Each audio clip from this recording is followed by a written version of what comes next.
টান টান স্নায়ুযুদ্ধ কিন্তু চলছে দুপক্ষেরই। একদিকে পুলিশ, তারা কিন্তু ব্যারিকেড সরানো হবে না, তাদের সিদ্ধান্তে অনড়। অন্যদিকে আন্দোলনকারীরা, তারাও কিন্তু প্রতিবাদের এই রাস্তা ছাড়বেন না। একেবারে বসে পড়েছেন দড়িনা ক্রসিংয়ে, কোথাও আবার শুয়ে পড়ে প্রতিবাদ চালাচ্ছেন, বিক্ষোভ চলছে, সঙ্গে চলছে স্লোগান শাউটিং।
পাঁচই ফেব্রুয়ারি যখন সুপ্রিম কোর্ট নির্দেশ দিয়েছিল, তারপরে কিন্তু আন্দোলনকারীরা জানিয়েছিলেন যে যতদিন পর্যন্ত না হকের এই দাবি তারা পাচ্ছেন, ততদিন কিন্তু আন্দোলন চলবে এবং তারও বৃহত্তর আকার ধারণ করবে।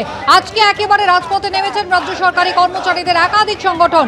অর্ণব মুখোপাধ্যায় সরাসরি রয়েছেন আমাদের সঙ্গে। অর্ণব, তাহলে শেষ পর্যন্ত কি সিদ্ধান্ত নিলেন এই রাজ্য সরকারি কর্মচারীদের সংগঠন? তারা রাজপথেই থাকবেন? দেখো, ডিএ আন্দোলনকারীরা যারা রয়েছেন তারা এখানে অবস্থান করছেন এবং তাদের সিদ্ধান্ত হয়েছে তারা এখানেই থাকবেন এবং এখানেই তারা তাদের অবস্থান করবেন। যেহেতু পুলিশের সঙ্গে বারংবার কথা হয়েছে, কিন্তু পুলিশের সঙ্গে বারংবার কথা হওয়ার পরেও কোনো সমাধান সূত্র বেরোয়নি। পুলিশকে তারা বলেছিলেন যাতে তাদেরকে অন্তত হাজরা অবধি যেতে দেওয়া হয়, কিন্তু তাদেরকে হাজরা অবধি যাওয়ার অনুমতি দেওয়া হয়নি। পুলিশ বলে দিয়েছে যে ব্যারিকেড সরাবে না এবং সেই কারণেই তারা কিন্তু এই ডরিনা ক্রসিংয়ে, তোমাকে দেখাবো পুরো ডরিনা ক্রসিং জুড়ে যারা ডিএ আন্দোলনকারী রয়েছেন তারা এই মুহূর্তে অবস্থানে বসেছেন এবং তারা আন্দোলন করছেন।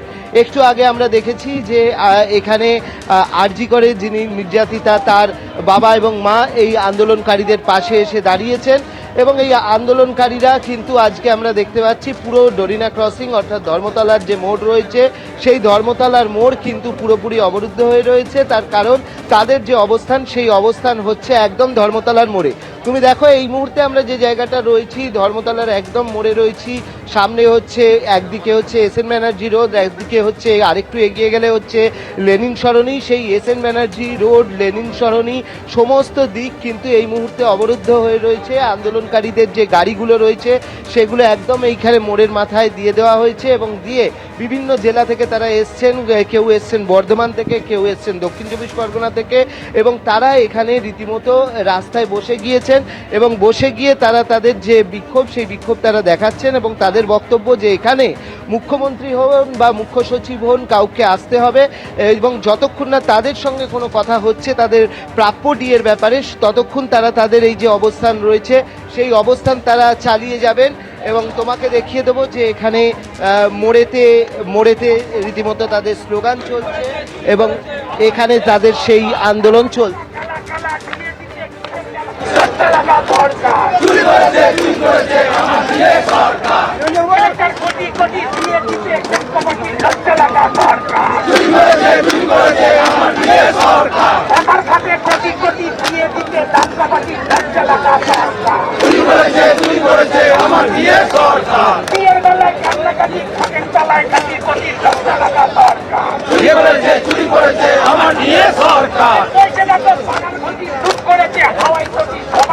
সরকার চুরি করেছে আমার দিয়ে সরকার। ভোটের রায় পরিষ্কার দিয়ে আমার অধিকার আমার জানা দরকার।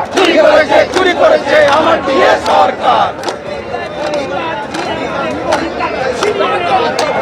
চুরি করেছে আমার দিয়ে সরকার। করুণা বা দয়া নয়, দিয়ে আমাদের অধিকার আওয়াজ তোলা দরকার। চুরি করেছে আমার দিয়ে সরকার। বলছে দেখো বাঙাল ক্ষতি দিয়ে করবো হাওয়াই ক্ষতির লজ্জা লাগা দরকার। চুরি করেছে আমার দিয়ে সরকার। বলছে দেখো বাঙাল ক্ষতি দিয়ে খেয়েছে হাওয়াই ক্ষতির লজ্জা লাগা দরকার। চুরি করেছে আমার দিয়ে সরকার। তুমিও জানো, আমিও জানি, কে মেরেছে লজ্জা লাগা দরকার। চুরি করেছে আমার দিয়ে সরকার। আমিও জানি অর্ণব, তুমি আমাদের সঙ্গে থাকো। আরেক প্রতিনিধি রুমা পাল আমাদের সঙ্গে রয়েছেন। রুমা, একদিকে আন্দোলনকারীরা তাদের অবস্থানে অনড়, অন্যদিকে পুলিশ প্রশাসনের তরফে জানিয়ে দেওয়া হয়েছে ব্যারিকেড সরানো হবে না, অর্থাৎ যে জটিলতা তৈরি হয়েছে তা কাটার কি কোনো সম্ভাবনা এখনো পর্যন্ত দেখতে পাচ্ছ? দেখো, এখনো পর্যন্ত কিন্তু সেই সম্ভাবনা দেখা যাচ্ছে না। তবে এটা ঠিক, ধর্মতলা একেবারে অবরুদ্ধ, এবং এটাও ঠিক যে সংগ্রামী যৌথ মঞ্চের সাথে যারা একাধিক সংগঠন রয়েছেন, শতাধিক সংগঠন রয়েছেন, তারা কিন্তু দেখতে পাচ্ছি যে এখানে রয়েছেন একদম এই ধর্মতলা চত্বরে। এবং তার সঙ্গে সঙ্গে এটাও দেখতে পাচ্ছি, একজন কিন্তু আমরা দেখতে পাচ্ছি অনেকক্ষণ ধরে কিন্তু তিনি একেবারে শুয়ে রয়েছেন। কি কারণ? তিনি কি অসুস্থ? কি কারণ? আপনি কি অসুস্থ? প্রচণ্ড দাবদাহের মধ্যে যেভাবে আমরা ডিএর জন্য দাবি করতে এসেছি, কিন্তু প্রচণ্ড দাবের মধ্যে আমাদের নির্লজ্জ প্রশাসন নির্বিকার এখনও অবধি। প্রশাসন কিন্তু আমাদের সঙ্গে যেভাবে চ্যালেঞ্জে গেছে, তাতে যদি ডিএ দাবি আদায় করতে গিয়ে যদি আমাদের মৃত্যুবরণ করতে হয় আমাকে, সেটাও করতে রাজি। কিন্তু আমরা আগামী দিনে ডিএর জন্য আমরা এই অধিকার থেকে, এই ময়দান থেকে ছাড়ছি না। আমরা অসুস্থ বোধ করছেন এবং এখানে এইভাবে শুয়ে পড়েছেন, তার সহকর্মীরা তার সঙ্গে রয়েছেন এবং দেখতে পাচ্ছি এখানে স্লোগান তোলা হয়েছে। এখানে স্লোগান তোলা হচ্ছে, আপনাদের তো এগোতে দেওয়া হবে না। এগোতে দেওয়া হবে না, এই কারণেই দেওয়া হবে না, আজকের এই মিছিলটা খেটে খাওয়া মানুষের মিছিল, সৎ পথে নিজের কর্ম দিয়ে উপার্জন করা মানুষের মিছিল। কোনো দয়া দক্ষিণের জন্য এখানে আমরা আসিনি। জেনে রাখুন, আপনাদের এই ন্যাশনাল মিডিয়ার মাধ্যমে আমি বলছি, সংগ্রামী যৌথ মঞ্চ এবং যৌথ মঞ্চের ডাকের এই যে ডাক, এটা একটা রাজ্যের নির্বাচিত সরকার সুপ্রিম কোর্টকে ভায়োলেট করছে, সুপ্রিম কোর্টের ভার্ডিক্টকে ডাইরেক্ট ভায়োলেট করছে। তাহলে সেই রাজ্যের মানুষদের কাছে কি বার্তা যায়? সুপ্রিম কোর্ট অর্ডার দিয়েছে সমস্ত বকেয়া ডিএ কর্মচারী পেনশনার্সদের, এখানে যাদের দেখছেন তাদের সঙ্গীরা বহু জায়গায় বিছানায় রয়েছে, অবসরপ্রাপ্ত 70 অক্টাজেনারিয়ান, ন্যানোজেনারিয়ান, হেক্টাজেনারিয়ান মানুষজন রয়েছে, অশীতিপর অসুস্থ, তারা মৃত্যুর দিন গুনছেন, তাদের ওষুধ কেনার পয়সা নেই। কারণ দিনের পর দিন প্রায় একজন কর্মচারীর কারোর 5 লাখ, কারোর 7 লাখ, কারোর 10 লাখ টাকা আটকে রেখেছেন এই নির্মমতার সরকার। দায়িত্ব নিয়ে বলছি, সুপ্রিম কোর্টের ভার্ডিক্টকে ভায়োলেট করছেন। যেখানে এগোতে দেবেন আমরা এখানেই থাকবো, এখানে আমাদের অধিকার প্রতিষ্ঠিত করব। তার কারণ সুপ্রিম কোর্টের রায় আমাদেরকে বলেছে আমাদের এটা অধিকার। আর এই একজন মুখ্যমন্ত্রী, নির্বাচিত মুখ্যমন্ত্রী, সেটাকে ভায়োলেট করছেন। কারণ তিনি সৎ মানুষদের ঘৃণা করেন, তার আশেপাশে যারা থাকে তারা অসততার কারবারি।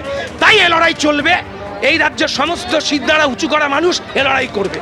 দেখো, এই আন্দোলন, এই লড়াই চলবে এবং তারা কিন্তু এখানেই অবস্থান করবেন, প্রতিবাদ করবেন এবং তার সঙ্গে এটাও ঠিক, তারা কোনোভাবে এখান থেকে কিন্তু সরবেন না যতক্ষণ না পর্যন্ত একদম এখান থেকে ব্যারিকেড সরানো হয়, ততক্ষণ পর্যন্ত কিন্তু এই ধর্মতলা চত্বরেই তারা থাকবেন। এবং এখানে দেখতে পাচ্ছি যে আমরা বিভিন্ন জায়গায় কিন্তু তারা স্লোগান তুলছেন এবং তার সঙ্গে এটাও ঠিক, একেবারে রীতিমতো সরকারকে জানাচ্ছেন যে এখনো তারা ডিএ পাননি এবং ডিএ কেন পাননি, নির্ধারিত সময় পেরিয়ে যাওয়ার পরও, সুপ্রিম কোর্টের রায়ের পরও কিন্তু তারা বঞ্চিত এবং সেই বঞ্চনার যন্ত্রণা নিয়েই কিন্তু আজকে তারা পথে, আন্দোলনের পথে, এবং কোনোভাবেই তারা এখান থেকে সরবেন না, এমনটাই কিন্তু তারা জানিয়ে দিচ্ছেন। একেবারে রুমা, এবং ব্যারিকেড সরাতে হবে পুলিশকে, তারা শান্তিপূর্ণ আলোচনা চান আন্দোলনকারীরা, এমনটাই বলছেন। মুখ্যমন্ত্রী বা মুখ্য সচিবকে আসতে হবে, তারা কথা বলতে চান, না হলে কিন্তু রাজপথ থেকে তারা সরবেন না। এবিপি আনন্দ, এগিয়ে থাকে, এগিয়ে রাখে।